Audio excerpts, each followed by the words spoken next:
예, 그럼 지금부터 저희 면세점에서 주관하는 국제적 상품 이동 플랫폼으로서의 JDC 면세점 역할 모색이라는 주제로 요 세션을 시작하도록 하겠고요. 오늘 세션의 좌장은 저 경영 마케팅 분야의 학자이시면서 제주 지역 경제라든지 관광, 문화 여러 분야의 전문가로 열심히 활동해 주시는 김형길 교수님께서 맡아주시기로 하셨는데, 제가 지금부터는 교수님께 마이크를 넘기고 교수님께 진행을 부탁드리도록 하겠습니다. 큰 박수로 환영해 주시기 바랍니다. 교수님 부탁드리겠습니다.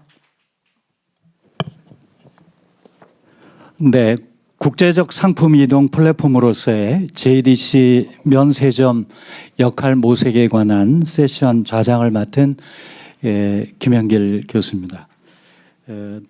오늘 저희들에게 주어진 시간이 90분 정도인데요. 먼저 김덕영 한국무역협회 제주지부 고문님께서 한 20분 내외로 제주도 무역 현황과 방향에 대해서 말씀해 주시고, 또 오정훈 처장님께서 제주 국제자유도시 개발센터의 면세점에 관한 그러한 내용을 가지고 또 발표를 한 20분 내외로 해 주시도록 하겠습니다. 먼저 오늘 발표해 주실 분들과 또 지정 토론을 해 주실 분들을 먼저 소개해 올리겠습니다. 김덕영 한국무역협회 제주지부 고문님이십니다. 큰 박수로 모셔주시죠. 그리고 제주국제자유도시 개발센터의 오정훈 영업처장님이십니다. 또 지정 토론자로 수고해 주실 우리 JDC의 면세사업단의 곽진규 단장님 모셨습니다. 특별히 오늘 우리 JDC 면세점에도 관련 브랜드를 입점을 시키시기도 했고, 아시아에서만 한 25년 정도 이렇게 외교관으로 활동을 하셨고요. 전 주한 슬로바키아 대사를 지내시고 지금은 슬로바키아 외무 EU부의 경제정책 본부장을 맡고 계신 밀란 라이치악 소개해 드리겠습니다. 큰 박수로 모십시오. 또 오늘 지정 토론자로 수고해 주실 분은 제주의 아주 대표적인 제주산 화장품을 세계 시장에 아주 열심히 수출하고 계시고, 제주의 이미지를 굉장히 아름다운 상품으로 만들어서 판매하고 있는 제주의 대표적인 화장품 기업 중에 한 분인데요. 우리 대한뷰티산업진흥원의 강유한 원장님 오셨습니다. 자, 그럼 먼저 아까 소개해드린 대로 한국무역협회 제주지부 김덕영 고문님께서 제주도 무역 현황과 방향에 대해서 발표를 해 주시겠습니다. 큰 박수로 다시 한번 모셔주시죠.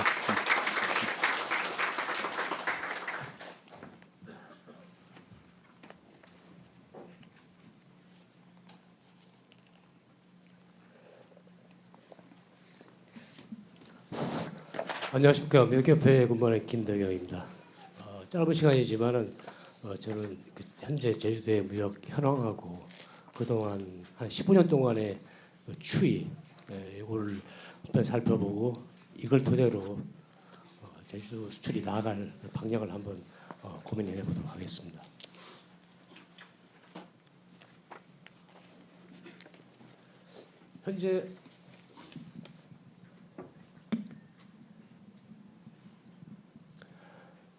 현재 제주도 무역 규모는 8억 2천만 달러입니다. 18년 기준인데요. 수출이 1억 8천만 달러, 수입이 6억 4천만 달러, 적자를 따지자면 4억 6천만 달러 이렇게 마이너스를 보이고 있습니다. 전국 대비 비중을 보면은 수출은 0.03%, 수입은 0.11%로 매우 낮은 상황입니다. 17개 광역 지자체 중에서 제일 하위에 있는데 타시도는 최소 이제 10억 불 이상을 이렇게 수출하고 있지만 제주도는 12년도에 2억 불을 이렇게 달성한 이후에 아직까지 이제 2억 달러를 넘지 못하고 있습니다. 구조를 먼저 보겠습니다. 전자전기 제품이 1억 달러 넘게 수출되어서 가장 많이 이렇게 구성되어 있고요. 다만 이제 금년 4월까지 추세를 보면은 제주도 농수축산품이 2,200만 달러로 약간 앞서는 상황입니다. 이거는 약간 특별한 그 변동이 있어서 시간이 되면 설명을 드리도록 하고요. 수입은 기계료가 2억 6,700만 달러 제일 많습니다. 이것도 사실은 항공기 수입 때문에 이렇게 크게 기계료가 이게 자자고 있는 것이라서 큰 의미를 부여하기에는 약간 좀 거리가 좀 있다고 볼 수 있겠습니다.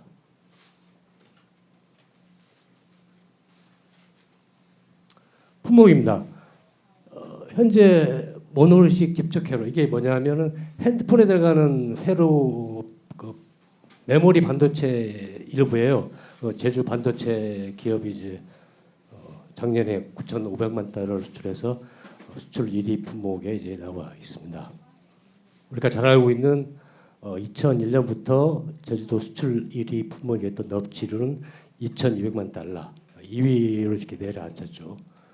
사실상 농수산품이 주요 수출 품목입니다. 소라, 생수, 양배추, 감귤 농축액 요거는 주스 만드는 그런 원료죠.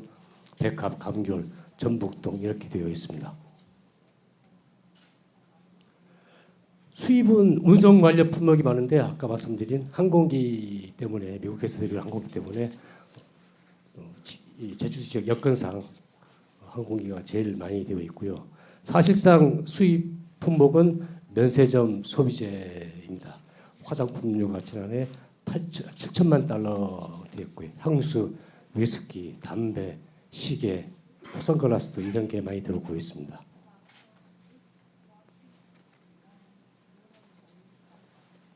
수출국은 아시아권 수출이 이제 80% 되어 있어서 아시아 지역에 1억 4,500만 달러 제출되고 있고요. 북미, 유럽 순으로 되어 있습니다. 홍콩이 1위 수출국가인데 아까 말씀드린 모노리식 집적 회로 때문에 1위고요. 그 다음에 2위 일본, 중국, 미국, 대만 이렇게 순서가 되어 있습니다. 수출 1위국 홍콩은 6천만 달러 모노리식 집적 회로가 이렇게 수출돼서 1위가 되어 있고요. 이 모노리식 집적 회로가 이제 수출된 1위 품목 1위 국가가 중국, 대만, 독일 등 8개국에 이렇게 나가고 있습니다. 근데 이 부분은 지금 우리나라 반도체 그와 비슷한 추세를 보이고 있어서 세계 반도체 그 수요 급감에서 올해 들어서는 이제 이 품목이 전년 동기 대비 마이너스를 보이고 있어서 아마 올해는 이제 큰 감소세를 보이지 않을까 이렇게 생각이 됩니다. 기존 수출 1위국인 일본은 넙치류, 미국도 넙치류가 제일 수출 많이 되고 있습니다.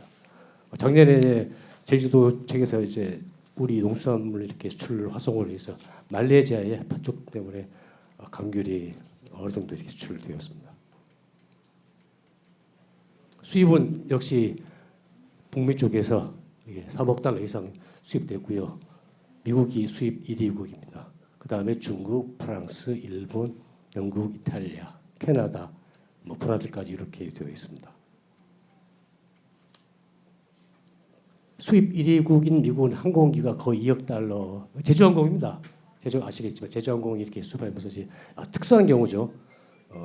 그리고 이제 주요 수입 품목인 이제 면세점 소비재를 수입하는 나라가 프랑스는 기초 화장품이 제일 많고요.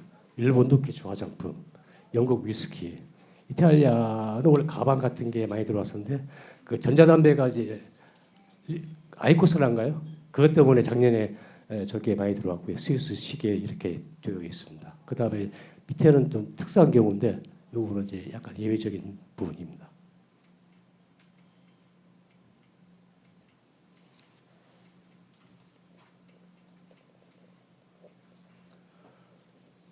수출입 추이를 보면은 2000년부터 작년까지 수출은 5배 수치상으로 옵니다.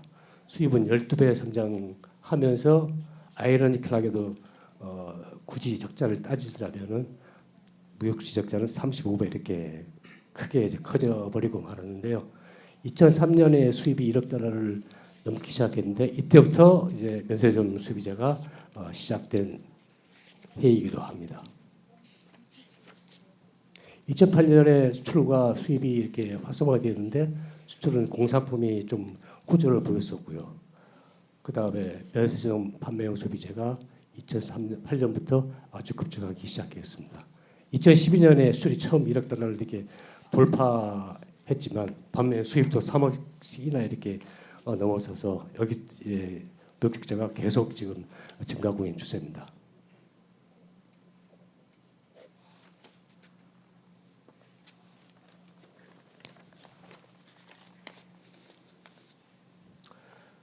수출 품목은 사실 간단합니다. 2000년부터 2013년까지 넙치, 그다음에 소라, 백합이 1, 2위를 다투었는데 2014년부터 현재까지는 모노리식 집적회로가 1위고 넙치류는 이제 일본, 미국 쪽으로 계속 나가긴 하지만 2위에 머물고 있습니다. 그리고 우리가 잘 아는 제주도 전통 수출 품목이 보시면 알겠지만은 뭐 넙치, 소라, 전복, 감귤, 뭐 양배추 다 아시는 거죠. 감귤, 농축, 백합, 파프리카, 톳, 선박 엔진. 이게 2010년에서 2015년을 정점으로 감세소로 돌아서서 요거는 좀 제주도 수출 내지는 지자체에서 좀 고민을 해봐야 됩니다. 반면에 약간 다행인 것은 신규 수출품은 이게 좀 개발돼 가지고 키위, 무, 녹차, 버섯, 그다음에 조각품, 기초 화장품 이렇게 해서 이제 되어 있지만 아직까지는 금액이 그렇게 많지 않은 상황입니다. 수출 품목수는 HS 코드 10단위 기준으로 $1,000 이상을 기준으로 잡아 체크해 보면 2000년에 148개에서 작년에 300개 정도 늘어난 448개로 숫자상으로 많이 늘어났지만 내용을 살펴보면은 크게 이렇게 만족할 만한 수준은 못 되겠습니다. 수출 대상국은 2000년에 28개에서 작년에 73개국으로 늘어났는데 이것도 또한 금액이 덩달아 늘었으면 좋겠는데 뭐 1억 5천 그게 아니라 만불 때면 1,000만 원이죠. 소규모 금액 저 수출이 47개나 차지해서 이 부분도 이제 좀 실적으로 성장하는 그런 계기가 되었을 그런 바람입니다. 수출 기업 수는 100개 삽니다. 그런데 불행히도 이제 100만 달러 10억 미만이 거의 뭐 80%에 가까운 상황이라서 이 부분도 이제 뭐 중견 기업 내지는 강소기업 이런 부분에서 이제 많이 아쉬움을 보이고 있습니다.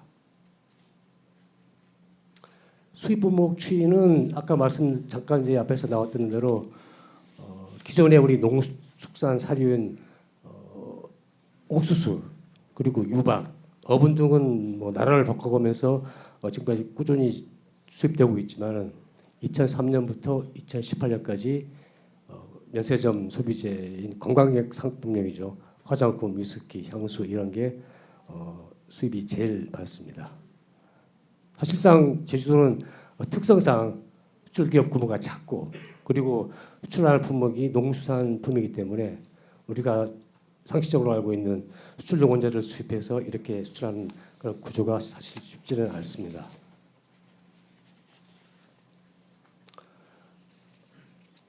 두 가지 부분을 이렇게 살펴봐서 이제 앞으로 제주도 수출이 나갈 방향을 고민해 볼 시간이 타임인데요.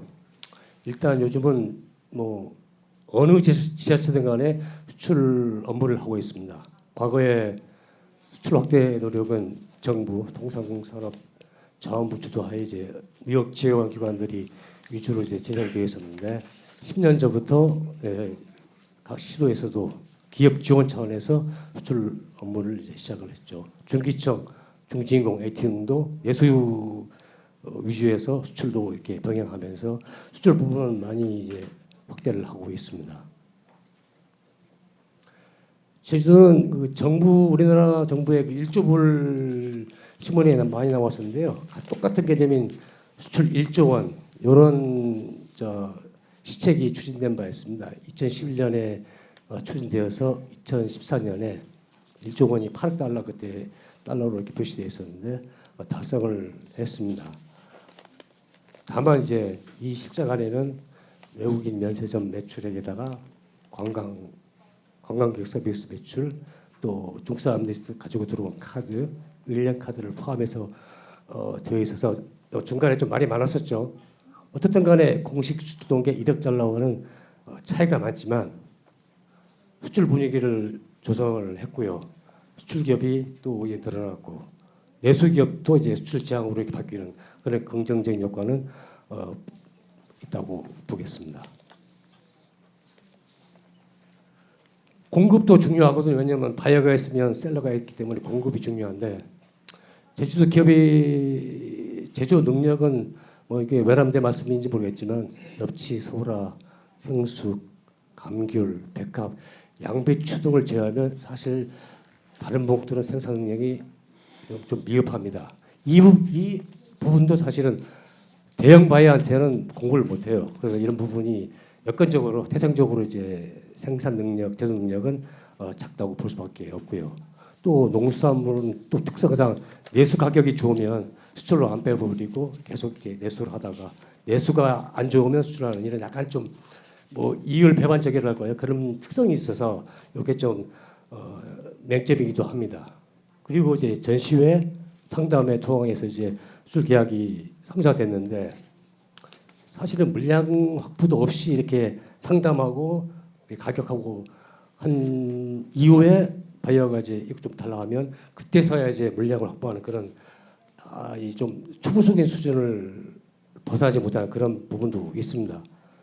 한 사례로 이제 5년 전에 서울에 왔던 해외 빅바이어들 많이 왔어서 이제 제주도에 초청해서 이제 왔는데 그분들은 뭐 우리가 아는 그 구매력이 상상 이상이거든요.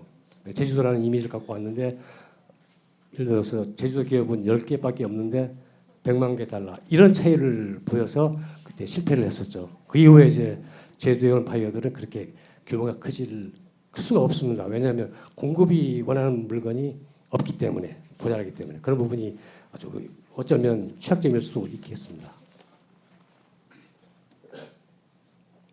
기업 측면에서 보면은 지금 제주도는 다른 지역에 비해서 기업 지원 시책이 굉장히 후발주자여서 그런지 모르겠습니다만 굉장히 좋고 또 기업 입장에서는 다른 도처럼 이렇게 치열한 경쟁률 없이도 수혜를 아직까지 많이 받아왔습니다. 이게 장점이자 단점이 돼버린 거예요.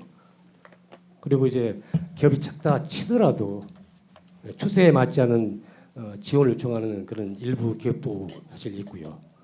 또 이제 말이 수출이지 이제 수출에 대한 아니라는 생각을 갖고 이제 또 단기간에 성과를 내는 그런 성급함도 보여서 수출이 이제 생각대로 이제 많이 이루어지지 못하는 부분도 있습니다.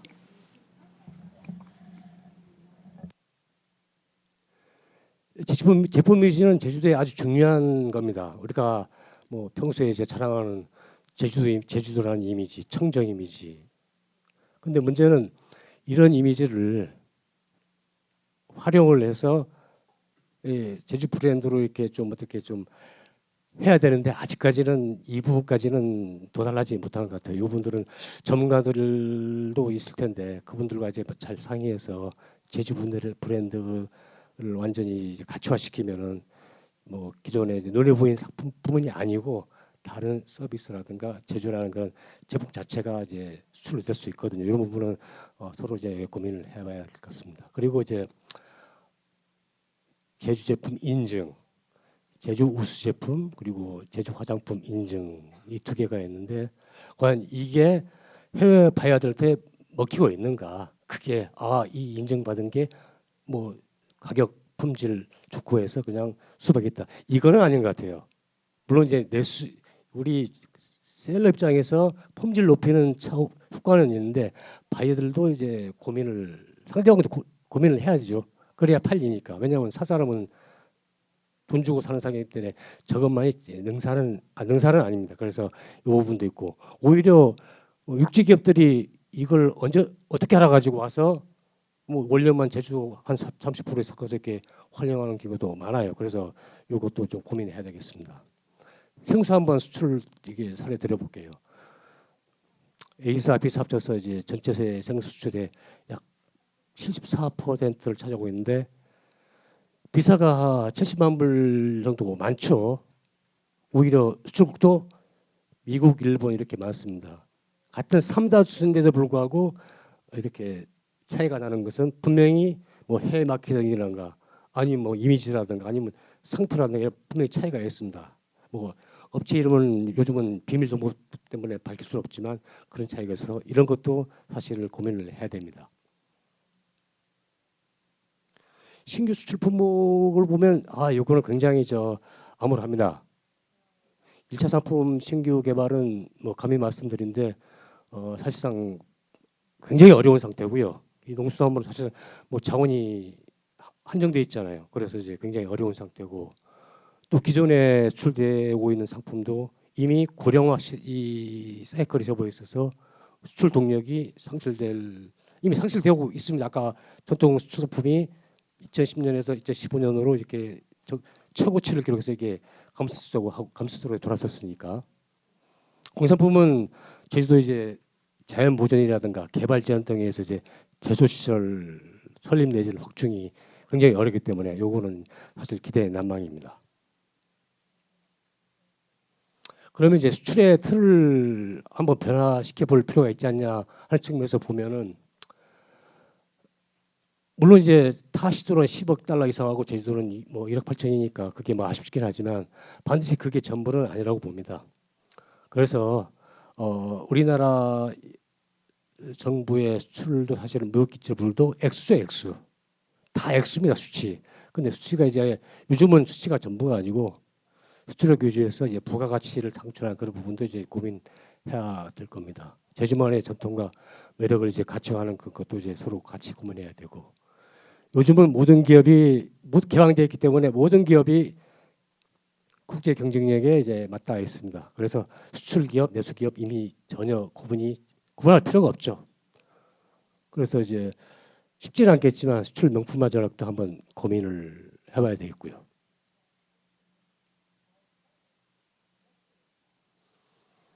이 메이드 인 코리아, 메이드 인 제주 굉장히 좋은 얘기잖아요. 좋은 얘기입니다만은 사실 공급자 측면에서 이렇게 본 이미지고 제주에서 만든 게 굉장히 잘 팔았으면 좋겠죠. 근데 이제 약간 좀 생각을 바꿔서 가치가 중요하다 한다면은 제주 메이드 공급자도 있지만 제주가 만든 가치 이런 부분도 이제 약간 고민을 해야 될 것 같습니다. 그리고 제주도 기업 경쟁력이 제주도의 경쟁력으로 본다면 기업가형 지자체도 이제 좀 지자체로 탈바꿈해야 되지 않나 이렇게 생각이 듭니다.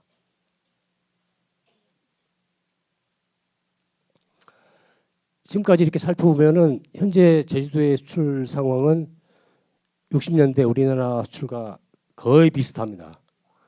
지금 2019년이고 60년이면 굉장히 시간이 많이 흘렀죠. 그런데 이런 수치를 보면은 굉장히 우리가 많이 물론 뭐 여러 가지 규모도 작고 여러 가지 뭐 문제도 있고 여러 가지 이제 장애물이 있다고 치더라도 일단은 굉장히 지금 차이가 많이 납니다. 그래서 우리나라 전체 수출은 64년에 1억 불, 제주도는 2012년에 그리고 수출 주력 품목도 1차 상품 위주로 이렇게 되어 있습니다. 그래서 이거는 약간 좀 뭉뚱그린 표현일 수도 있겠으나 과거 우리나라 수출이 이제 경제상하고 밀접한 관련을 보였었고 마찬가지로 제주도 또 이제 지리적인 이점을 적극 활용하고 수출 전략을 다시 수립해서 수출을 증가시키고 덩달아 이제 제주도 경제에도 일조하는 그런 가능성이 있다고는 봅니다. 정부가 정한 이제 5대 유망 소비재 중에 제주도에 포함되는 농수산식품과 화장품이 포함되어 있어서 이 부분도 약간 좀 긍정적인 측면이기도 하고요. 이상하긴 한데 시간이 혹시 저기 그래서 제가 발표하는 건 이 정도고요. 근데 이제 주제가 JDC 면세점 역할, 그 중에서 상품 이동이지 않습니까? 원래 JDC가 이렇게 설립되고 지금까지 쭉 이래온 부분 중에서 상품인데 그 JDC의 그 상품 이동 중에서 밖에서 이렇게 들어오는 거는 아주 잘하고 있다고 봐요. 왜냐하면 지금 면세품 수입을 통해서 그걸 이제 관광들에 팔아서 그 재원을 JDC가 쓰는 게 아니고 제주도에 이제 환원하니까 그건 아주 좋은 거죠. 반면에 문제는 신라 롯데는 제주도에 안 주잖아요. 수수료를 받는지 모르겠으나 안 주고 자기네가 가져가니까 이 부분은 뭐 상품 이동은 뭐 할지 모르나 뭐 결과가 제주도에 어느 정도는 있어야 되고 그런 게 필요하고요. 반면에 이제 상품이 나가야 되는데 제가 JDC를 잘 모르지만은 뭐 많은 고민을 했겠습니다. 했겠죠. 뭐 수입만 하지 말고 이제 수출도 해야 되는데. 근데 제가 보기에는 JDC가 이제 공공기관이고 또 국토부 또 제주도하고 많이 연결돼 있고 수출이라는 게 이제 어쩌면 JDC가 제주 상품을 만들고 있지는 않기 때문에 사서 이게 보내야 되잖아요. 그러면 그게 쉽지 않습니다. 왜냐하면 실무적으로 굉장히 어렵고 바이어를 찾아야 되고 이게 그런 부분 그리고 JDC라는 이미지만 갖고 할 수는 있겠죠. 근데 그거는 제가 보기에는 지속적일 수가 없습니다. 수출이라는 게 그 기업들이 주로 하고 있는데 수출 지속 기업하고 수출 중단 기업의 특징이 뭐냐면 차이점이 뭐냐면 수출 중단하는 기업은 보통 잘 모르니까 규모가 작고 바이어를 구할 수 없으니까 수출 잘하는 업체한테 대행을 시키거든요. 근데 대행시킨 경우는 그 기업은 수출을 계속하는 경우가 그 비율이 한 3년 지나면 그냥 떨어지고요. 어렵더라도 수출기업 직접 자기 이름 수출하면 그 기업들은 수출이 계속 지속되는 비율이 더 많습니다. 이런 부분도 이제 고민을 해야 됩니다. JDC가 사실 공짜로 제주 상품을 수출할 수는 없는 거 아닙니까? 뭐 저 대승적 차원이라 할지라도 그게 또 길게 할 수는 없는 거고요. 그런 부분도 장애물이 될 수 있고 과거에 이제 우리나라 수출 확대 정책을 위해서 이제 고려무역이라는 업체를 정부에서 만들었어요. 그게 뭐냐면 지금처럼 소규모 업체들의 제품을 수출 대행해 주는 거죠. 그런데 그것도 이제 60년대 70년대까지는 괜찮았죠. 고려무역이 이제 중견기업이고 해외 정보를 많이 하니까. 근데 지금은 세상이 모든 게 다 개방되고 인터넷 시대지 뭐 해가지고 굳이 통하지 않더라도 직접 할 수 있으니까 이런 시대로 바뀌었거든요. 그래서 고려무역이 이제 정산을 한 겁니다. 그런 부분도 있고 해서 JDC가 이제 할 일도 많고 또 본연의 상품 이동이라는 그런 부분을 이제 지속하고 싶겠지만 이거는 면밀히 검토해서 하시는 게 좋지 않을까 그렇게 생각이 됩니다. 이상으로 제 얘기를 마치고요. 뭐 미흡한 거 있으면 좀 양해를 부탁드리겠습니다. 고맙습니다. 네, 김덕영 고문님께서는 우리 제주도 무역 현황과 방향에 대해서 소상하게 좋은 자료를 발표해 주셨습니다.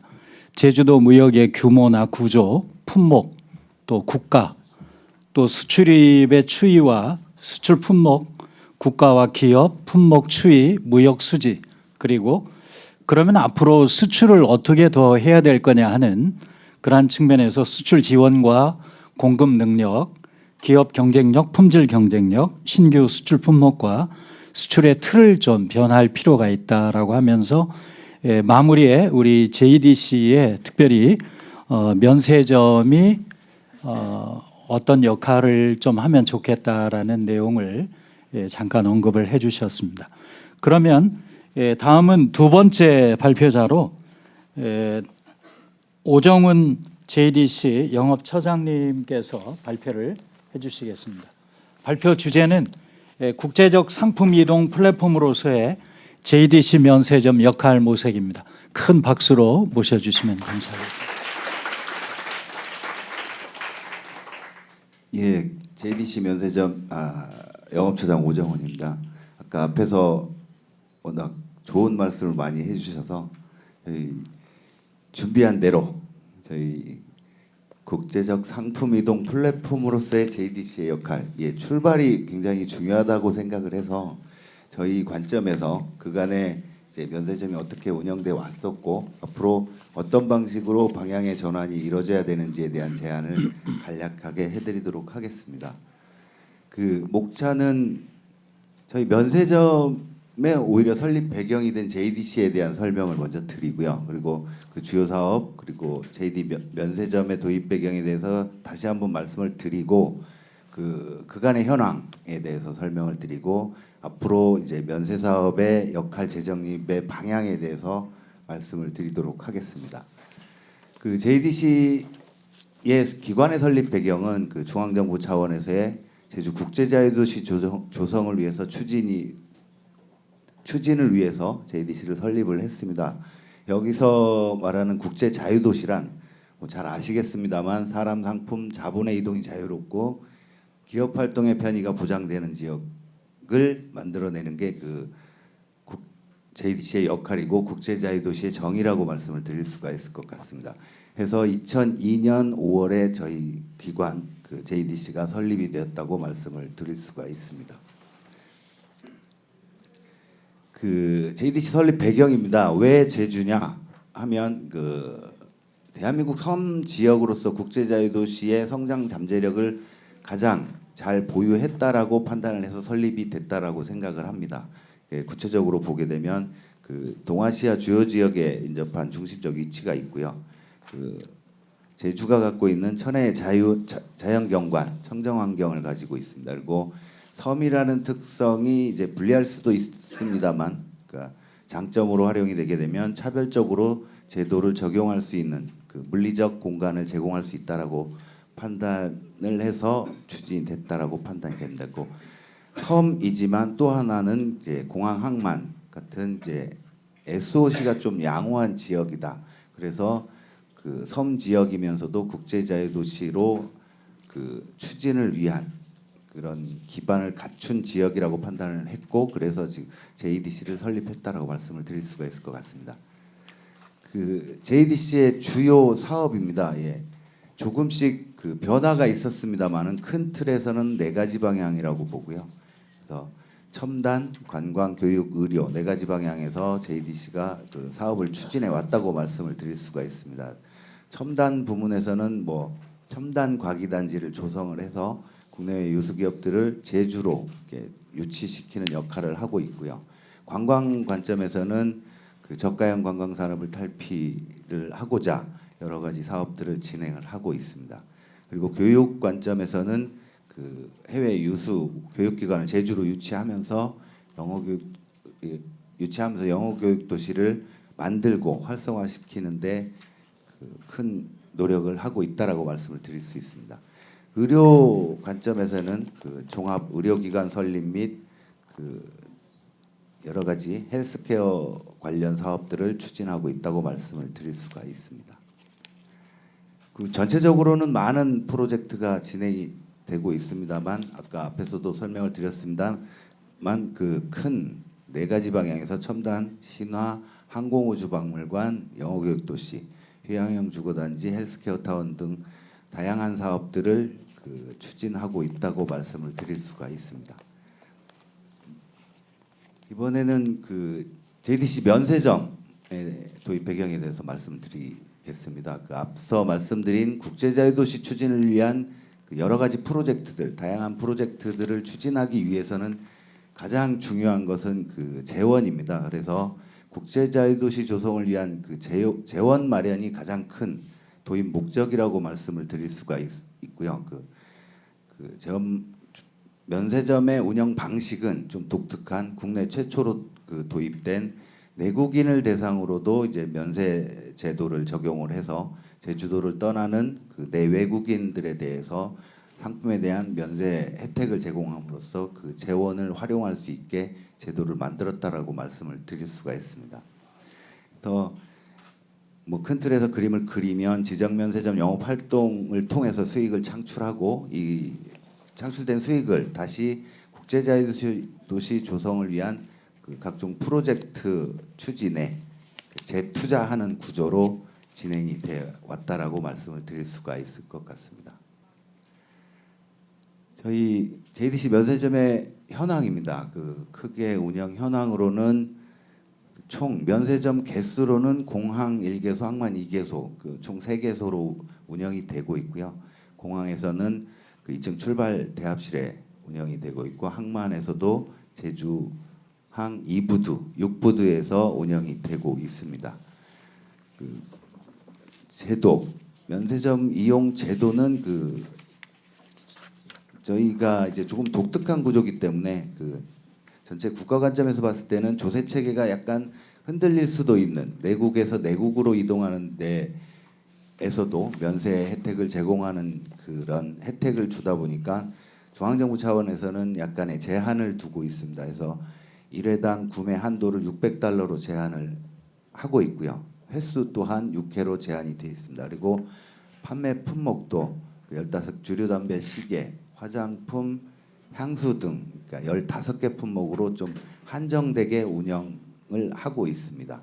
뭐 저희 JDC 관점에서는 이러한 이제 한도들을 좀 상향시키고 판매 물품을 확대시키고 이러한 제도적 그 한계들을 좀 풀어내면서 아까 말씀드린 그 전체적인 국제자유도시 프로젝트의 원활한 추진을 위한 재원 확대에 계속 노력을 하고 있다라고 말씀을 드릴 수가 있을 것 같습니다.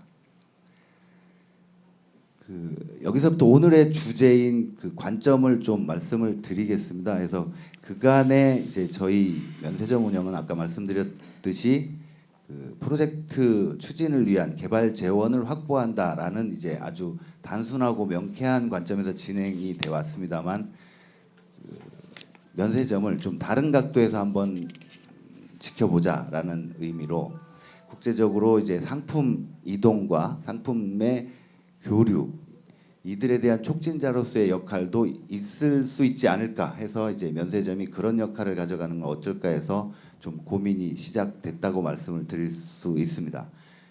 큰 틀에서 저희 매출액은 그러니까 2002년서부터 2018년까지 누계 매출액은 총 5조 370억입니다.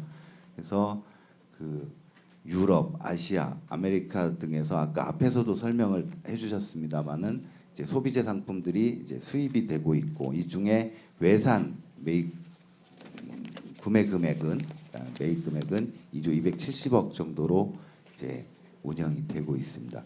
그걸 다시 지역별로 나누면 유럽 쪽에서 66%, 아메리카 대륙에서는 28%, 아시아 내에서는 한 6% 정도가 이제 구성이 돼서 2조 270억 원이 수입되고 있다라고 말씀드릴 수 있겠습니다. 그래서 총 240개 브랜드의 이제 글로벌 상품들이 그 제주로 들어오는 그런 효과를 나타내고 있습니다. 그래서 매입 관점에서 봤을 때는 다시 외산, 국산, 지역, 제주 지역 상품으로 나눠봤습니다. 그래서 외산은 2조 270억, 국산은 6,900억, 제주 지역 상품은 많이 미약합니다만 23억 정도 해서 비중으로는 외산이 74%, 국산이 25%, 지역 상품이 1%를 구성을 하고 있습니다.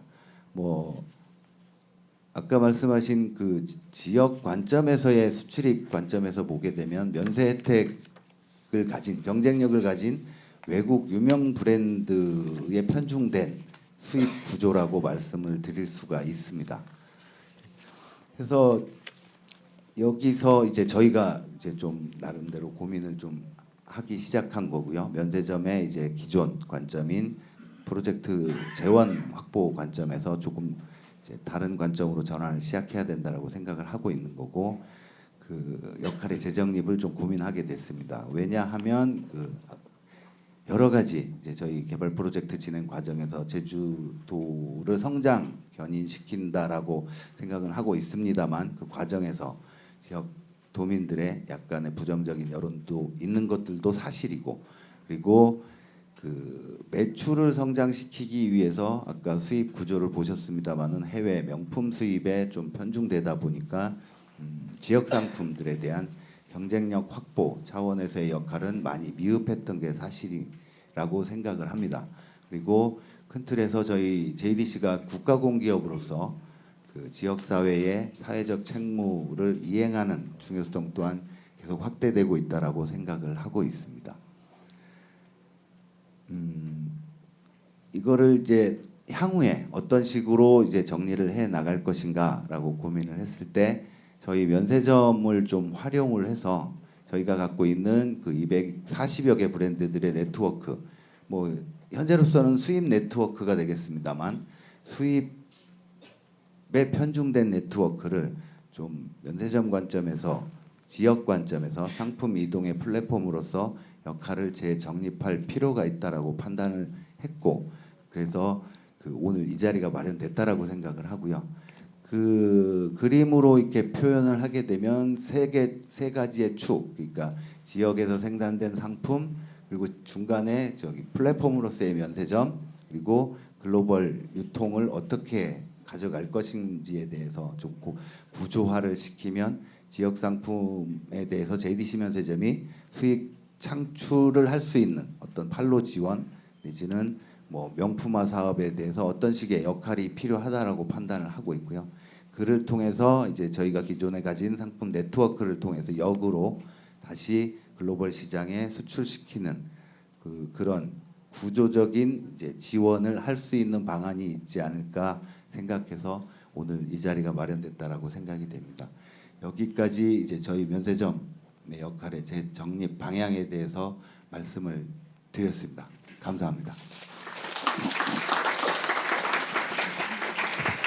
네, 오정훈 처장님께서는 우리 그 JDC 면세점의 그 상품 이동 플랫폼으로서 그러한 어떤 역할을 모색하는, 그동안에 어떻게 보면 하나의 국제적으로 상품을 이동시키기 위한 하나의 플랫폼의 어떤 기반을 그동안에 이제 구축을 해왔다면 앞으로는 좀 이 구조적으로 어떻게 이러한 노하우와 플랫폼을 이용해서 우리 제주의 상품들이 세계로 뻗어나갈 수 있는 플랫폼 역할을 할 것인가 하는 그런 것들을 모색하는 그러한 측면에서 면세점 역할의 재정립에 대한 내용을 소개해 주셨습니다.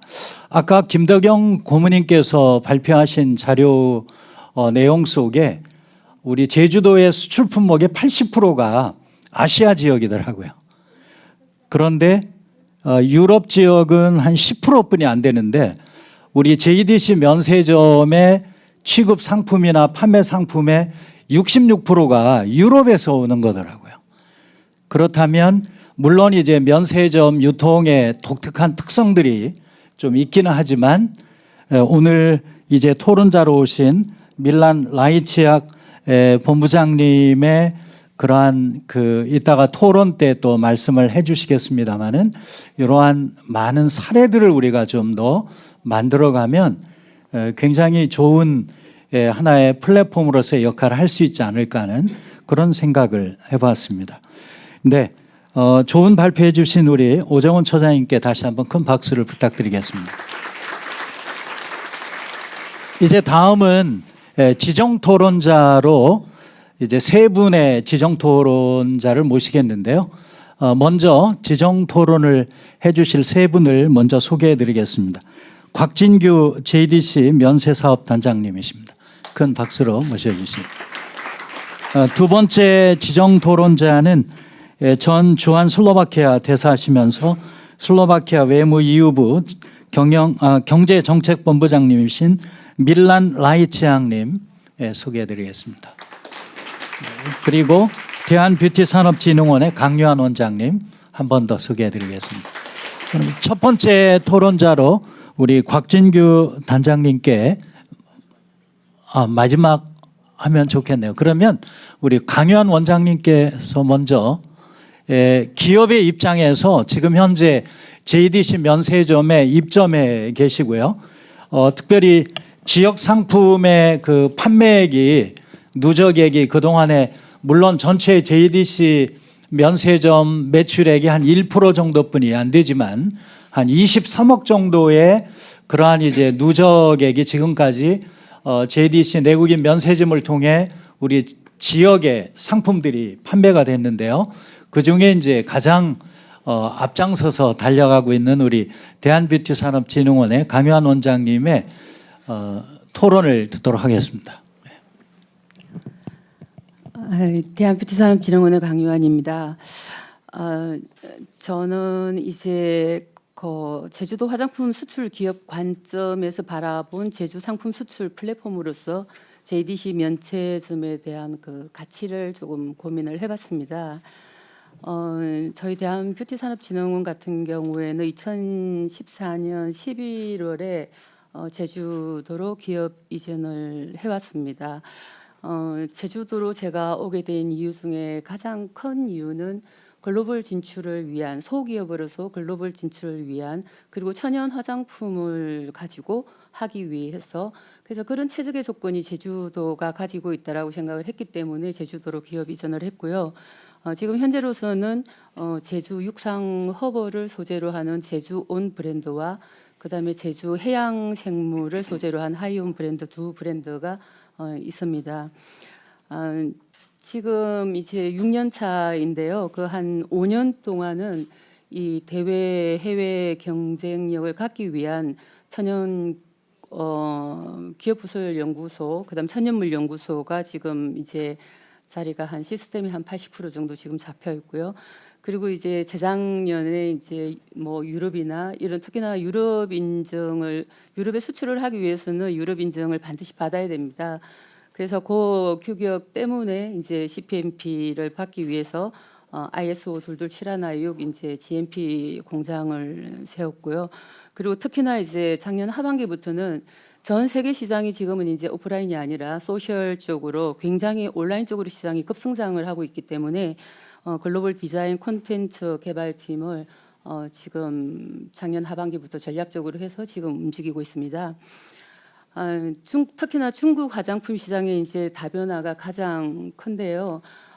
아까도 통계적으로 나왔지만 저희 그 제주의 기업들이 거의 60% 이상이 동남아, 중국을 통한 동남아 쪽으로 진출을 하고 있습니다. 그래서 특히나 중국 같은 경우에는 사드 영향도 있었지만 2016년 하반기부터 가장 강력하게는 2017년 그리고 작년 상반기까지 굉장히 많은 변화가 있었습니다. 그게 오프라인 시장에서 온라인 시장으로 갔다가 온라인에서 오프라인 시장으로 다시 오는 그래서 그런 상황이었고요. 그리고 이제 또 특히나 올해는 이제 그 중국의 그 인증 제도가 허가제에서 등록제로 바뀌면서 전자상거래법이 개정이 됐습니다. 그래서 여태까지는 뭐 타오바오나 이런 쪽에 그냥 뭐 사업자 등록증이 없더라도 진출을 할 수 있는 그런 부분이 있었는데 지금은 그게 안 되고 있습니다. 반드시 사업자 등록을 해야만이 타오바오에서도 가게를 열 수가 있습니다. 그래서 이런 쪽에 굉장히 발빠르게 대처를 하기 위해서 저희들도 이제 중국 내 경내 책임 회사를 커스맥스와 그다음에 칭다오에 있는 이제 골든게이트 두 곳을 지정을 해서 지금 움직이고 있습니다. 그 외에 이제 글로벌 소셜 시장 확장에 따른 이제 기획 상품을 개발을 했습니다. 소셜적으로 나가기 위해서는 이 가격 구조가 가장 큰 문제입니다. 그런 부분들에서 이제 저희가 어떤 천연물 소재에 대한 거는 80% 정도 이제 자가 개발이 시작이 되어서 단가적인 측면이나 이런 부분에서 이제 대외 경쟁력을 확보를 하기 시작했고요. 그래서 이제 중국 CFDA나 유럽 인증이나 이제 러시아 인증 이렇게 해서 통합 한 40여 품목 정도 인증을 받았습니다. 그리고 이제 특히나 올해는 이제 중동 시장 쪽하고 동남아 시장의 한 4개국에 지금 수출 샘플이 진행이 되었고 하반기에 뭐 어느 정도 될지는 모르지만 이제 수출이 진행이 되고 있습니다. 그렇게 해서 잠시 이제 저희 회사를 조금 소개를 해봤고요. 두 번째로서 이제 제주 상품 플랫폼으로서의 JDC 면세점의 지금 현재의 역할입니다. 물론 그 앞에 서두에서도 발표들을 하셨는데요. 저희 기업 입장에서 보면 이제 한 두 가지 정도가 있는데 공항 면세점 내의 편집 수요에서 가치와 한계성의 노출이 이제 문제점이 있습니다. 물론 이제 지역 상생 차원에서는 판매 장소 제공은 충분한 그 홍보적인 대외적인 가치는 충분히 있다라고 봅니다. 그렇지만 수수료율이 대기업에 준하지 않는 그 적용 부분, 실제로 공영 홈쇼핑이나 이런 데는 굉장히 수수료율이 적습니다. 물론 뭐 단순히 홍보 매장이다 이렇게 생각하면 쉽겠지만 그래도 지역 사회에서는 그런 부분들은 조금 가만히 되어야 될 부분이라고 생각을 했고요. 그리고 이제 15개 브랜드가 집중적으로 있어가지고 특색을 살리는데 이제 한계가 있습니다. 그래서 전략적으로 JDC 면세점에서 인큐베이팅 정책 고민이 필요하지 않을까라는 생각이 들고요. 지난 5월에 제가 조금 이거는 조금 아닌데 하는 생각을 들었던 부분이 있습니다. 그 부분은 그 인블리 매장이 들어왔었어요. 그리고 5월 한 달을 이벤트 매장으로 또 본 매장으로 또 들어왔더라고요. 정말 안타까운 게 그런 부분들을 우리 제주 기업한테 좀 기회를 줬으면 매출은 안 일어나더라도 그건 책임지로 해서 줘봤으면 이런 고민을 제가 좀 해봤습니다. 그리고 이제 두 번째는 해외 유망 브랜드 입점과 지역 유망 브랜드 해외 지출 연계입니다. 이 부분은 지금 이제 옆에 슬로바키아 전 대사관님 쪽하고 이제 저희 제주 화장품 기업하고 진행이 되어서 사실은 유럽은 좀 수출이 좀 굉장히 좀 어려움이 있습니다. 왜 유럽이 적냐면은 특히나 화장품 분야에서는 화장품 종주국이 유럽입니다. 그렇기 때문에 저희가 진출하는 거는 사실은 조금 어려움이 있어서 저 역시도 저희 기업을 봤을 때는 80% 이상을 중국을 타겟팅을 하고 집중 공략을 했었습니다. 그래서 이제 그 부분 연계 부분은 지금 앞으로도 더 기대를 좀 많이 하고 있는 부분입니다. 이렇게 이제 두 가지 조금 말씀을 드렸고요. 그다음에 세 번째는 이제 정책 제언을 드리고 싶습니다. 제주 상품의 국제 이동 오토 플랫폼으로서의 JDC가 역할을 좀 해줬으면 하는 바람입니다. 첫 번째는 이제 해외 지원 사업과 연계해서 스타 기업을 발굴할 수 있는 안테나 숍으로서의 역할을 조금 집중적으로 해 주셨으면 하는 바람입니다. 지금 사실 그 첨단 사업처에서는 뭐 인증이라든지 여러 가지 그 박람회라든지 이런 그 해외 마케팅 지원 사업을 작년부터 이제 좀 많이 하고 올해도 좀 많이 확대가 되고 있는 걸로 알고 있습니다. 그래서 이게 해외 수출과 이렇게 연관을 하고자 한다라면 공항 면세점 내에 새롭게 이렇게 해외 인증 존을 만들었으면 합니다. 지금 현재 있는 그 업체들은 누구나가 다 들어갈 수 있지만 수출을 위한 존을 따로 만들어서 그 수출의 그 인증을 득한 품목만 따로 해서 이게 갔으면 좋겠습니다.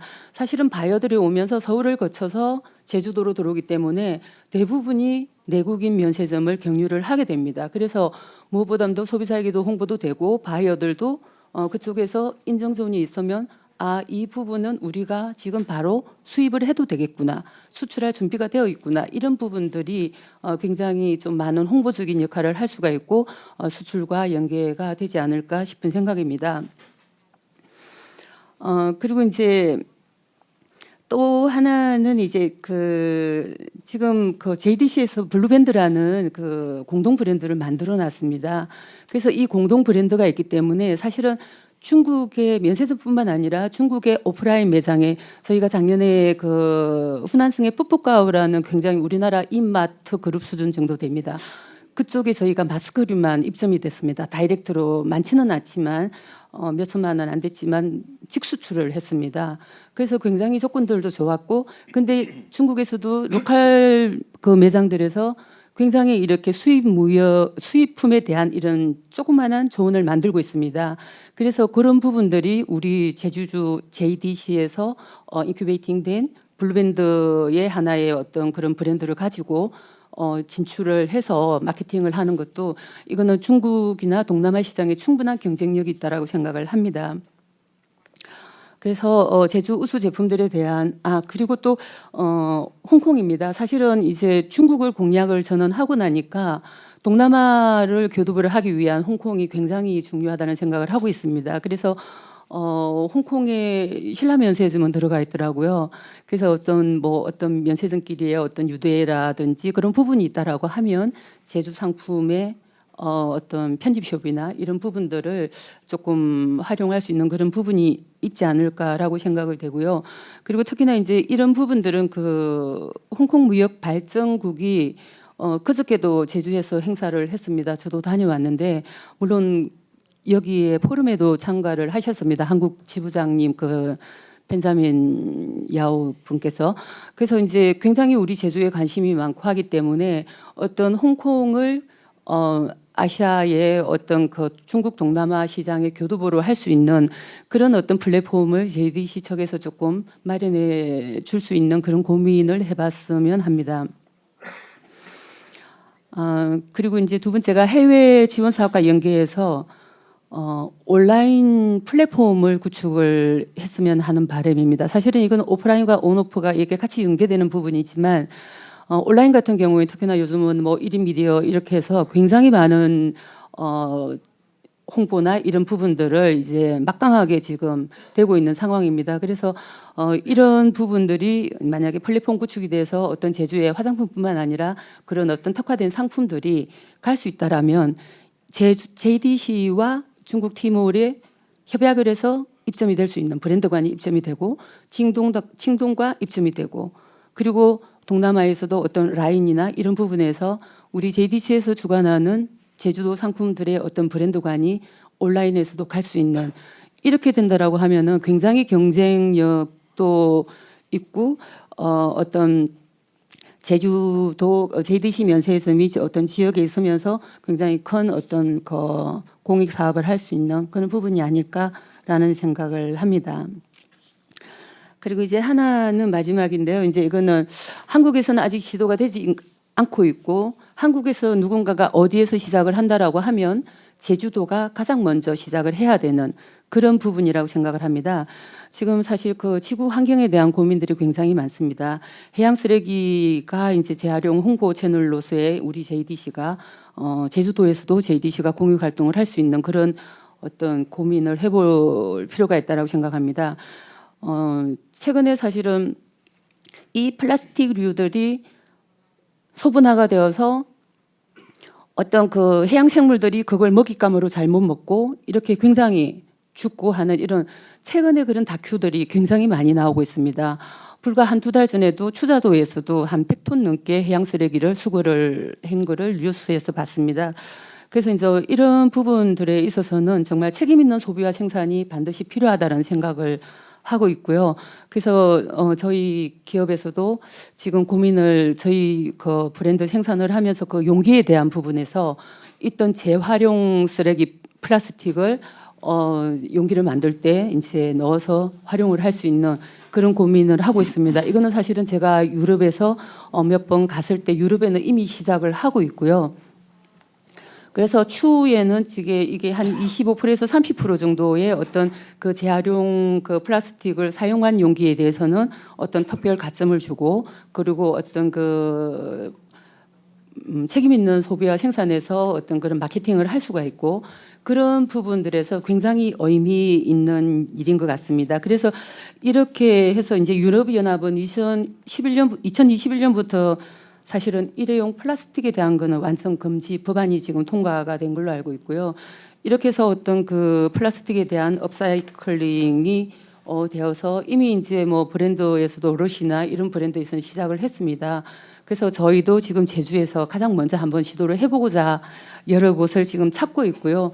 이제 저희가 하고자 하는 용기 회사에서는 그렇게 진행을 하고자 합니다. 그래서 이런 부분들을 JDC 면세점에서 공공 역할을 해준다면 JDC 면세점은 단순히 제품을 판매하는 장소가 아닌 친환경 가치 체계를 실천할 수 있는 공간으로서 제주도가 추구하는 패러다임과 부합하는 공익 실현을 할 수 있을 거라고 생각을 합니다. 네, 마치겠습니다. 네, 감사합니다. 우리 강요한 대표님은 사실 K-뷰티라는 용어를요, 우리나라에서 처음 만들어내신 분입니다. 특별히 지금 이제 허브 농장을 직접 경영하면서 6차 산업에 아주 좋은 모델을 만들고 제주온이라는 이러한 허브 농장의 제주 원료와 또 해양 원료들을 중심으로 한 이러한 아주 특화된 화장품을 주로 이제 만드는 회사인데요. 특별히 JDC가 우리 지역의 상품들을 수출하는 플랫폼으로서 기업의 입장에서 어떤 역할을 해주면 좋겠는가 하는 굉장히 구체적인 좋은 제안을 해주신 것 같아요.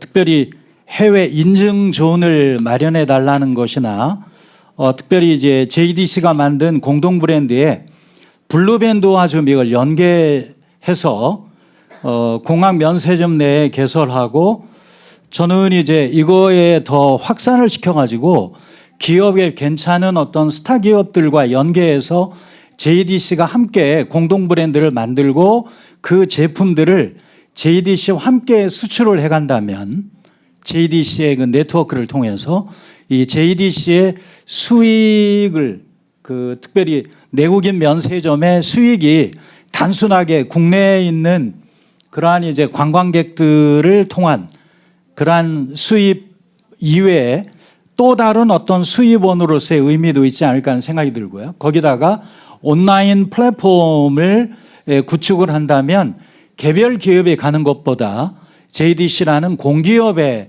그러한 그 신뢰성을 바탕으로 한 지역 브랜드를 좀 세계 브랜드로 만드는데 JDC가 함께 기여할 수 있는 굉장히 좋은 영역이고요. 또 마지막으로 최근에 그 환경을 중시하는 트렌드에 걸맞게 해양 쓰레기를 활용하는 이러한 측면에서의 어떤 공익 활동에도 JDC 면세점이 함께 한다면 굉장히 아주 획기적으로 좋은 이제 제주의 브랜드를 강화시키고 제주의 지역 브랜드를 강화시키는데 상당히 기여할 수 있겠다라는 아주 좋은 제안을 해 주셨습니다. 우리 좋은 토론을 해 주신 강요한 대표님께 다시 한번 큰 박수 부탁드리겠습니다. 두 번째 지정 토론자로 밀란 라이치악 본부장님 모시겠습니다.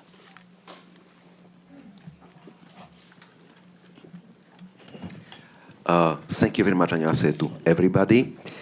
I'm very happy to be here among you. And thank you for inviting me to organize this. So I'd like to touch in my speech and discussion three topics. The first topic is JDC duty-free platform. The second one, tourism to Jeju. And the third one, exposure of the made in Jeju products to the world. So JDC duty-free sales.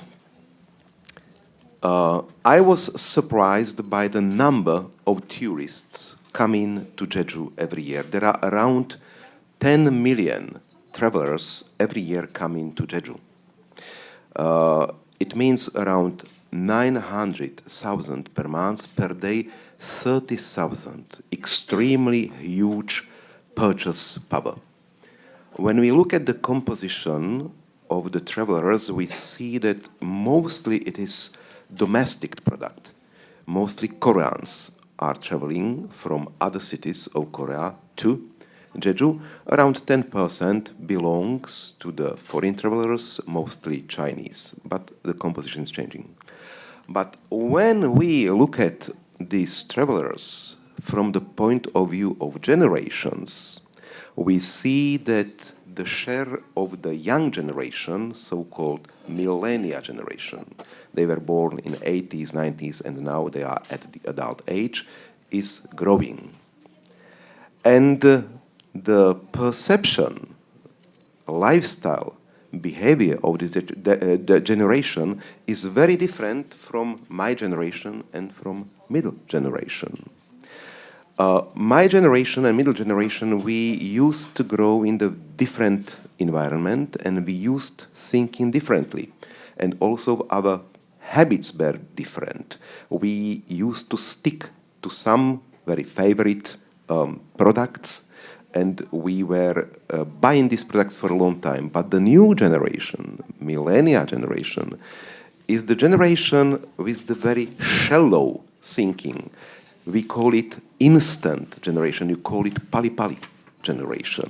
Everything quick, like jumping from one product to another product, like discovering new things, like testing new things. And this is the customer new paradigm. So JDC is unique in the world in terms of the volume of trade per square meter. But the new instant generation, millennial generation, needs a little something to quickly discover. So the pattern of the sales in JDC should start to match this psychology of the new customers and to bring more on a permanent basis new products. Bringing new products means you are satisfying the new generation, and it means you are also raising the volume of the sales.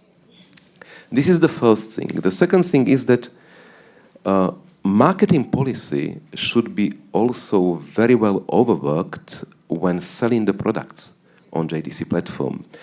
Sometimes the people are lost when they see a lot of products. Let's say, I will bring example, the wines. You can have the shelves with 1,000 wines, and I can stand, look at it, and I'm lost. Which one is good? Which one is tasty? Made in France? Maybe, but in the France you have also good and bad wines. Made in Chile? Which wine? There are many narratives what important, very famous people, which kind of wine were drinking. And there are people they like to follow, testing what they tested. So marketing policy can be improved if you a little guide the customer, if you help him non-forcefully, when you educate him non-forcefully, giving understanding what the product means for him. The same with chocolates. You have the very bad chocolates, full of sugar. You have high, top quality chocolates. They are full of good oils and good cocoa beans. So the JDC has big potential, and the capacity of travelers coming here is a kind of guarantee that this business will be developing further. The only thing what I recommend is to think about the instant new millennia generation. And to be flexible is not easy, I understand, for JDC platform, because what we have realized in my country, we realize that the private sector very flexibly adapts to this new changing patterns of the customers. JDC is the public institution, governmental institution. It means also the bureaucratic processes in this institution are much more complicated, and maybe what will be needed is a little to simplify them. Otherwise, the bureaucracy can be the barrier, can kill the business. Now the second topic, tourism.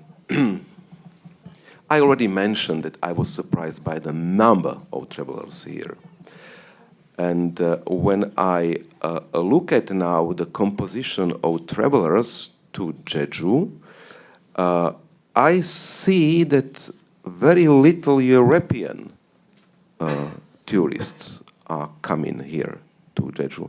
So we need to analyze why is it so. Is possible to make something to attract them or not?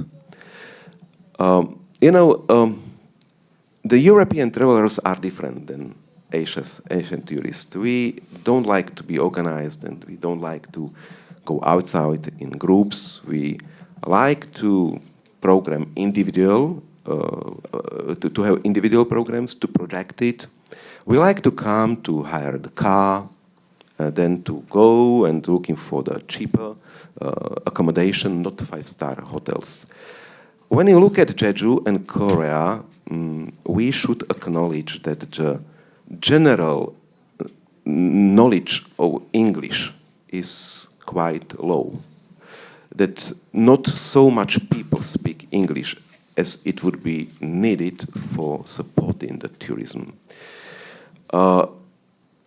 Also, when the European travelers would like to come to Jeju, it's very far. And on the way from Europe to Jeju, they have a lot of other opportunities. They have wonderful beaches in the Middle East, tropical jungle and beaches in the Southeast Asia, historical sites in India and China. So why should they come to Jeju? Yes, the Jeju should produce some tourist niche, something, some specialty through which would be able to attract our tourists from Europe here. Meanwhile, European Union is over 550 million population, very strong purchase power, and the people save periodically every year money to spend holidays. Average around 35 days a year, plus, of course, national days. So we like very much from Europe to discover new territories, and we like beach culture, and we like also watching the historical sites. On Jeju, the beach culture cannot compare, let's say, Indonesia or Thailand or Malaysia, naturally, yes.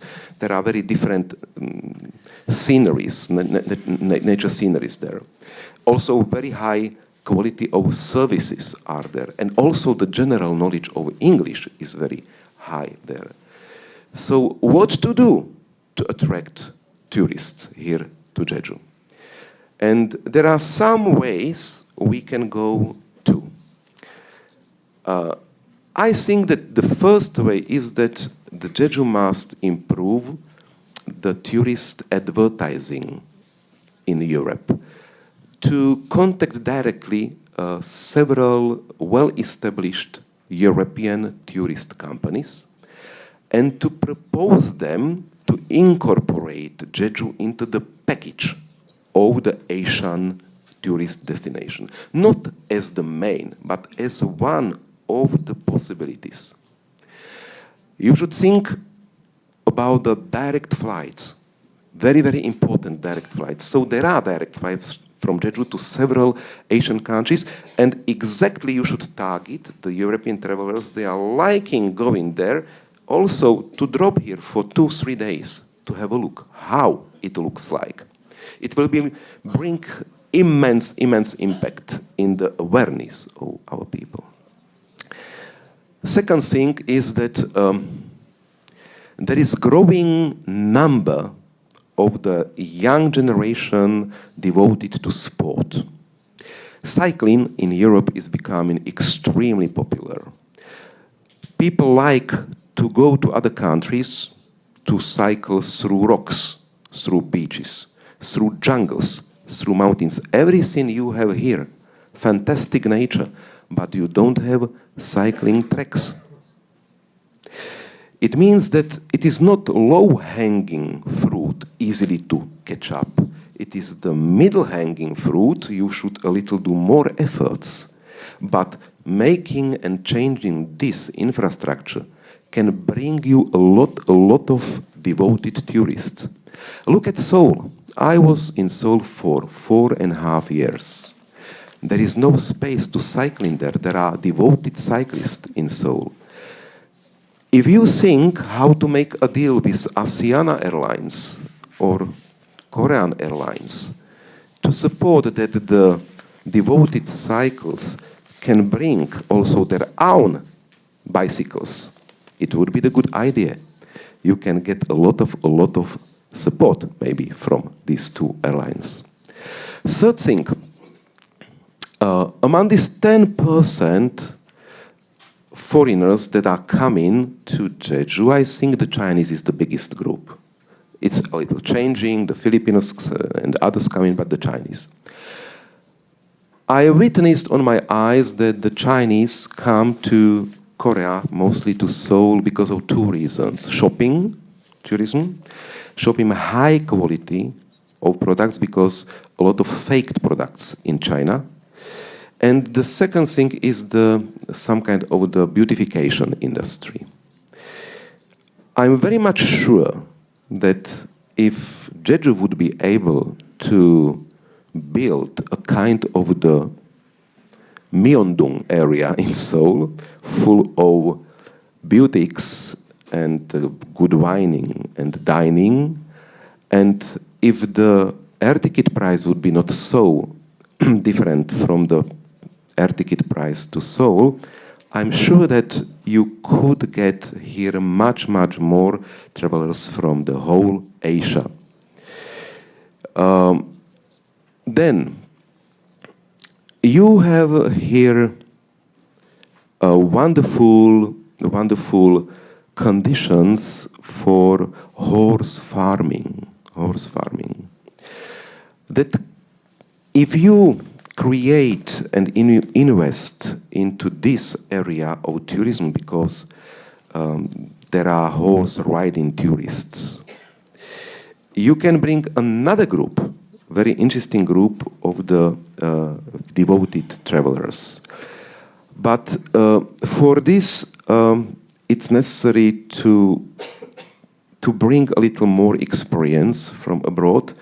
And even I would very much recommend you to think about so-called hippotherapy, therapy through the riding on horses that is very popular in Europe and very fruitful and beneficial for the spine problems. If this is going to be created as one of the hub here, so I think you will make very much the good brand of Jeju. Of course, I'm not going to talk about golf that is very popular here, and that to have 2-3 golf courses would bring from Japan a lot of people, and also from China and from other countries.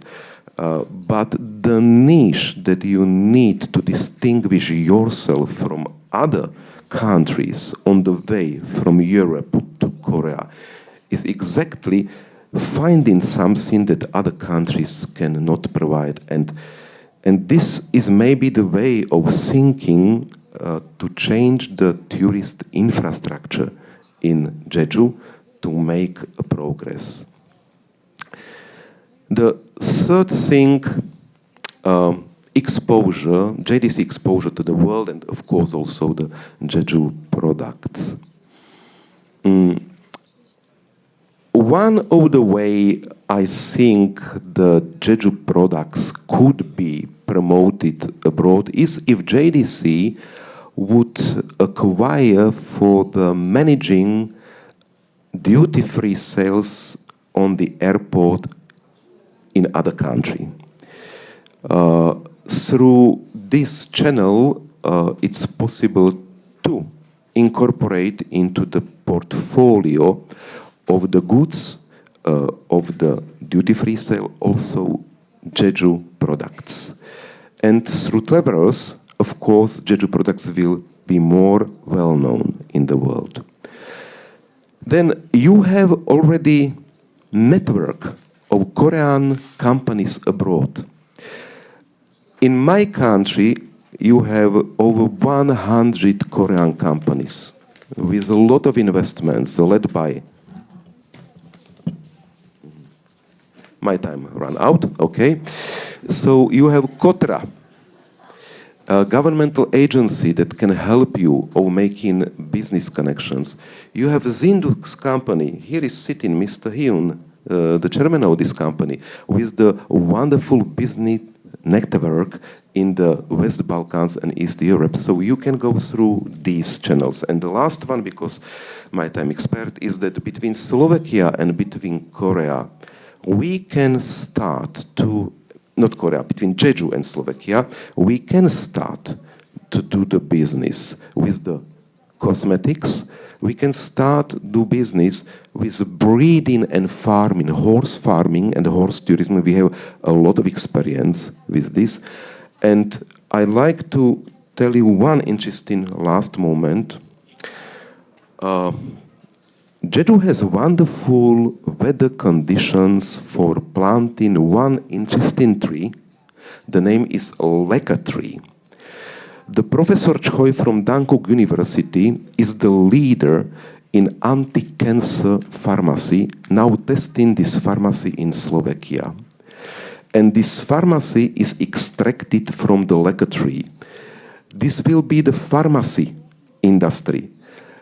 And he needs a lot of Leka trees. He needs plantages. So you can get on the chain, pharmaceutical chain, if you can consult this issue with Dankook University when the Professor Choi is doing his research. I have some more ideas, but I respect my time has expired, and thank you very much.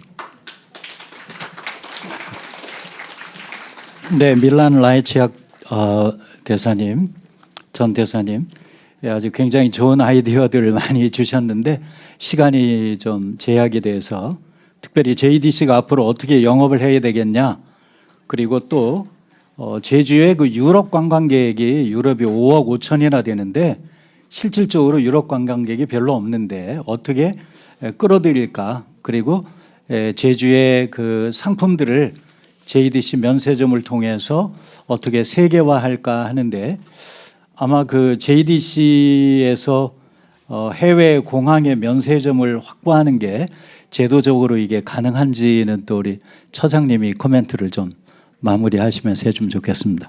그러면 마무리로 우리 곽진규 단장님 토론해 주시겠습니다. 큰 박수로 모셔주시죠. 지금 뭐 박수 받을 시간도 없을 것 같습니다. 그래서 지금 제가 오랜 기다림 끝에 제 순서가 됐는데, 이게 이제 행운인지 불행인지 저에게 주어진 시간이 매우 짧아서요. 제가 준비해 온 것을 다 말씀을 못 드릴 것 같고요. 그 요점만 좀 말씀을 드리도록 하겠습니다. 그리고 이제 그 오늘 토론을 해주신 그 강 원장님이나 그 라이치학 그 전 대사님이나 오늘 그 주제가 사실 그 우리 면세점이 국제적인 상품 간의 이동을 위한 플랫폼 이런 것을 주제로 했습니다만, 사실 이제 그런 주제도 충분히 다뤘고 또 그것보다 이제 더 넓은 범위에 제주의 보다 더 넓은 범위에 이제 국제화 이런 주제까지도 다 다뤄진 것 같아서 다시 한번 감사드리고, 다만 이제 그 오늘 주신 말씀이 굉장히 저희들한테 도움이 되는 좋은 말씀들이 많습니다만, 저희가 이제 그 오늘 그 이 자리는 세션을 이제 기화로 해서 저희 면세점이 그 동안에 이제 면세점 특성상 그 해외에서 수입된 브랜드들의 상품들을 많이 팔고 있고, 그래서 이제 지금까지 누적 5조 원 이상의 이제 누적 매출을 일으키는 이제 큰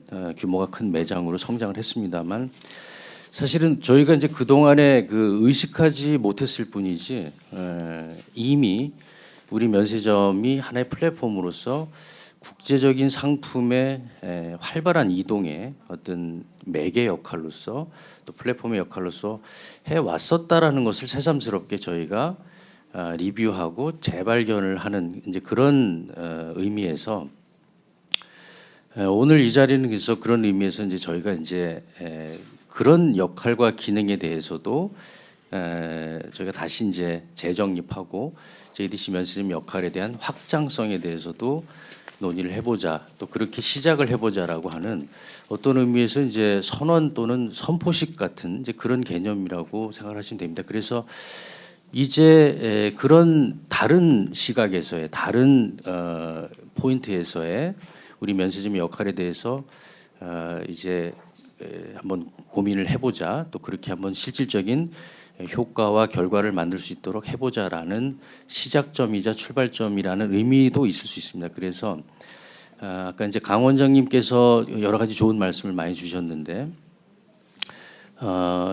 일부의 제안은 당장 우리가 고민할 수 있는 것도 있지만 또 일부의 제안은 조금 더 시간을 두고 저희가 이제 여러 가지로 이제 고민을 같이 해볼 이런 아이템들이 섞여 있다고 생각을 합니다. 그래서 이제 막 걸음마를 이제 시작한 단계이기 때문에 너무 이제 걸음마를 이제 막 뛴 아기가 막 갑자기 영재 교육 프로그램을 막 이제 다 소화할 수는 없는 것처럼 그렇게 해서 이제 스텝 바이 스텝으로 이렇게 갔으면 좋겠다라는 거고 아까 또 그 라이치악 대사님께서 말씀을 굉장히 좋은 말씀 많이 주셨는데 그 중에서 특히 우리 면세점의 여러 가지 결정 구조나 이 프로세스 이런 것들이 우리가 공기업이다 보니까 사실은 거쳐야 되는 여러 가지 외부에서 봤을 때 좀 길고 지루하고 또 때로는 불필요한 것처럼 보여지는 형식을 갖춰야 되는 것들에 대해서 지적을 해주셨는데 뭐 오늘 이 자리에 뭐 감사님이 안 와 계신 것 같은데 감사님 와 계셨으면은 또 이제 저희가 그런 면에서 우리가 이제 영업을 또 하는 공기업이지만 영업을 하는 이런 매니지먼트는 조금 더 다른 각도에서 조금 스피디하고 시대 변화와 이제 트렌드 변화를 또 빨리 수용할 수 있는 이런 시스템으로 가는 것도 필요하다는 이제 그런 지적으로 제가 좀 받아들였습니다. 그래서 마지막으로 저희 이제 JDC는 이제 면세점뿐만이 아니라 저희 기업 자체가 이제 국제화를 지향하고 그러한 사업들을 신규로 이제 추진하는 것들이 많이 있습니다. 국내적으로는 저희가 이제 서울대 국제대학원하고 MOU를 맺고 또 특히 제주도로 이전한 국제기구들이 많이 있습니다. 이제 국제교류재단, 우리가 KF라고 하는 국제교류재단이라든지 재외동포재단, 코이카, 또 제주본부 이런 데하고도 여러 가지 협업을 하고 있고 또 그 다음에 이제 저희가 이제 작년에는 이제 중국의 후난성이라는 후난성은 여러분들이 이제 그 관광지로 그 장각에 잘들 아시는데 장각에 있는 성이고요. 전기자동차로 유명한 BYD라는 전기자동차의 이제 가장 큰 규모의 공장도 있는 이제 그런 곳인데요. 그 후난성과도 이제 전략적인 MOU를 맺어서 사실 이제 그 후난성의 그 해외 상품 전시관에 제주도의 화장품 브랜드 그 한 6개 회사에 한 5개 제품들 이제 전시도 저희가 했습니다. 그래서 저희 JDC 면세점은 그 우리 회사가 이렇게 전체적으로 추구하고자 하는 국제화의 방향성에 사실은 같이 포커싱을 하면서 또 이러한 그 제주 상품에 대한 또 해외 판로에 대한 모색과 진출을 베이스 캠프로서 또 진출하고자 하는 그런 기업들을 또 지원하는 이런 역할도 하고 해외 다양한 상품들 그리고 또 다양성을 추구해야 되는 우리 매장에 또 다양한 상품들이 또 트렌디하게 매장에 또 들어오고 그래서 또 교류도 하고 그다음 또 하나는 저희가 이제 그 나름 굉장히 국내에서 큰 외국 그 공급사들 대상으로 바잉 파워가 있습니다. 이제 그동안 누적되어 온 이런 바잉 파워를 활용해서 제주에 가능성 있는 발굴되는 사업들 이런 브랜드들을 또 외국에 진출할 수 있는 그 모색을 하는 데 있어서의 대리인 역할을 또 일부 또 모색을 하는 것까지 포함해서 앞으로 많은 고민거리가 있고 많은 숙제가 있을 거라고 생각을 하고요. 그리고 이제 저희가 이제 그 면세점을 운영하면서 면세점도 그 특허를 받아야 되고 특허도 이제 기간이 있기 때문에 갱신을 해야 되는데 또 이 국가적인 그 또 지침도 면허를 그 면세 면허를 이제 그 계속 이렇게 갱신을 할 때도 사회적 기업에 대한 지원이라든지 또 상생 협력 이런 것들에 대한 것들도 포인트로 보고 있는 추세가 있습니다. 그래서 꼭 그것이어서뿐만이 아니라 우리 회사가 가고자 하는 그 지향성하고도 맞아 떨어지고 그래서 이러한 부분들 오늘의 주제인 외국 상품의 인 또 우리 제주 상품의 아웃 인아웃에 대한 어떤 플랫폼으로서의 역할을 또 재정립하고 한번 고민을 시작해보는 그런 계기가 되는 좋은 세션이었다고 생각을 합니다. 앞으로 많은 도움을 주시고 관심을 가져주시기 바랍니다. 고맙습니다. 네, 예정 시간이 다 되어서 한두 분 정도라도 플로에서 의견을 받아야 되는데 못 나눈 이야기는 끝난 뒤에 그냥 플로에서 나누는 것으로 하고요. 오늘 국제적 상품 이동 플랫폼으로서의 JDC 면세점의 역할 모색 굉장히 그 다양한 좋은 의견들이 앞으로 그 JDC 면세점이 국제적 상품 이동 플랫폼으로서의 어떤 기능을 더 강화하는데 더 좋은 밑거름이 됐으면 좋겠습니다. 특별히 글로벌 브랜드를 키우기 위해서 사실은 독특한 판매 소구점을 갖고 있어야 되고 우수성과 권위를 상징하는 브랜드 이미지와 세계 소비자들과 공감대를 형성하는 어떤 일체감 형성이 굉장히 중요하고요. 제주의 브랜드를 판매하기 위해선 제주 자체의 브랜드 이미지를 강화하는 것도 굉장히 중요한 것 같습니다. 특히 제주의 제조업들이 정말 세계적인 브랜드 이미지로서의 어떤 그 품질과 그 역량을 좀 갖추는 것들도 우리 JDC 면세점의 이러한 그 플랫폼으로서의 역할을 강화하는 데 같이 추진되어야 될 그러한 그 내용이라고 생각이 되어지고요. 특별히 지금 현재 600불 정도의 그 1년에 6회 이러한 그 제도적인 한계 속에 취급 상품이 15개 영역으로는 상당히 참 이런 역할을 감당하기에는 부족하기 때문에 앞으로 이런 제도적인 개선도 아울러서 이게 추진돼야만 이 JDC 면세점이 국제적 상품 이동 플랫폼으로서의 그러한 역할을 할 수 있지 않은가 하는 생각을 해봅니다. 오늘 그동안에 그 5조 원 정도의 제주 국제자유도시 사업에 필요한 재원 조달 역할에 아주 큰 역할을 했던 JDC 면세점의 새로운 역할을 모색하는 그러한 포럼을 이것으로 마치도록 하겠습니다. 끝까지 함께해 주신 여러분들께 또 발표와 좋은 토론을 해 주신 분들께 감사드리며 이상으로 마치도록 하겠습니다. 감사합니다.